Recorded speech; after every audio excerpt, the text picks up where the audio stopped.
Did you know every 9 minutes, one Australian will have a stroke? In fact, stroke is the leading cause of adult disability and one of our country's biggest killers. There is so much to understand about stroke, including symptoms, recovery, and treatment. And so, to find out more, we asked an expert.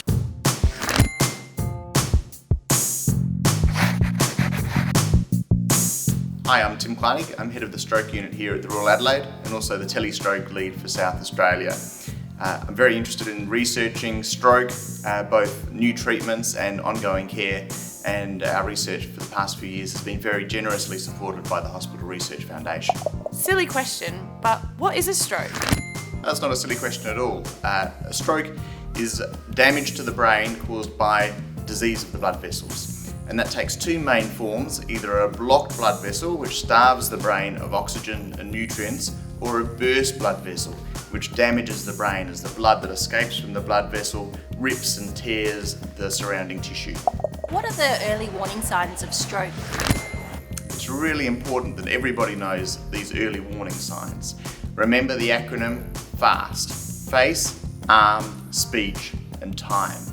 A droop of the face on one side of the mouth, difficulty understanding or producing speech, and inability to move your arm. If you do experience these symptoms, they come on suddenly, time is of the essence and you must call 000. I've heard of mini strokes. What are they? Good question. A mini stroke is a warning that you might have a major stroke. They're the same sort of symptoms as a major stroke, but they come and go in a matter of minutes.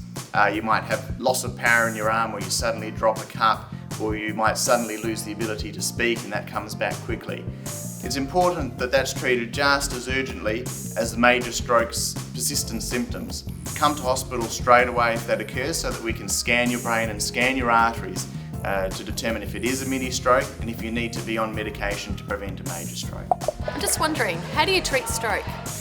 The stroke is treated differently according to the different form of stroke, and that's why it's important that the patient with stroke gets to hospital as soon as possible so that we can start the correct treatment.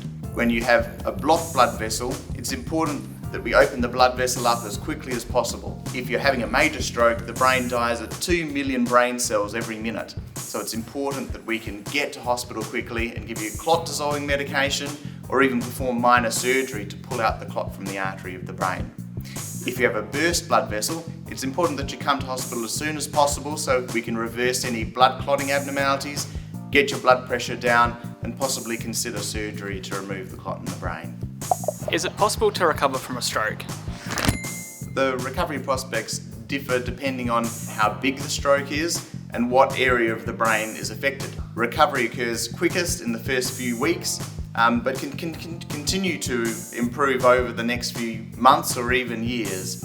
And so when people have had a stroke and they're not improving quickly, it's always important that they continue to persist in rehabilitation because the brain is more adaptable and malleable than we used to think. What can I do to reduce my risk of having a stroke?